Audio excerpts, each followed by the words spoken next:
DK Mithila express film का audio video सबसे पहले आप तक पहुंचे तो हमारे चैनल को लाल बटन दबाकर सब्सक्राइब करें और बेल आइकन को दबाना ना भूलें।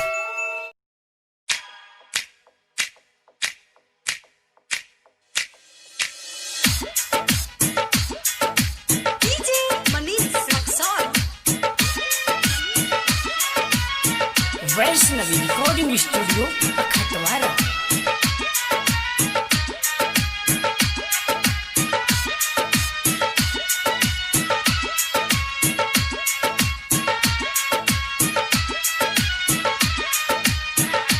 Music by Navneet Raja, DJ Manish Raxaul.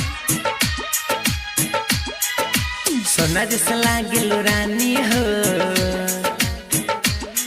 तू बनेलो हमर दीवानी हो। सोना जैसा लागेलो रानी हो, तू बनेलो हमर दीवानी हो। धड़केला मोर छतिया हो, जब देखी तो हर सुरतिया हो। सोना जैसा लागेलो रानी हो, तू बनेलो हमर दीवानी हो। धड़का देलू जब छतिया हो, जब देखी तोर सुरतिया हो।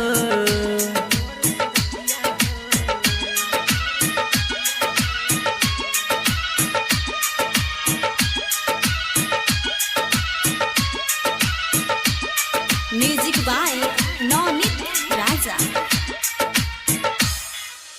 डीजे मनीष रक्सौल।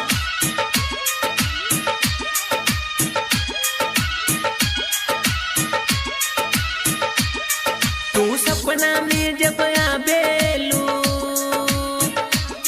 मोर सुतलो नींद उड़ाबेलू। जब देखी मोहनी मूर्तिया हो, यदि आबे तो हर सुरतिया हो। हम करिल तोहरा से प्यार हो, बनैलू तू अपन यार हो।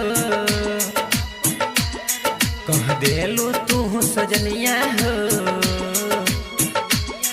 बनाइबो अपन दुल्हनिया हो।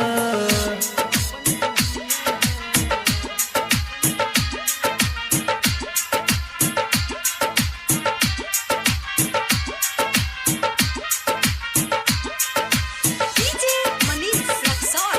Music by Navneet Raja.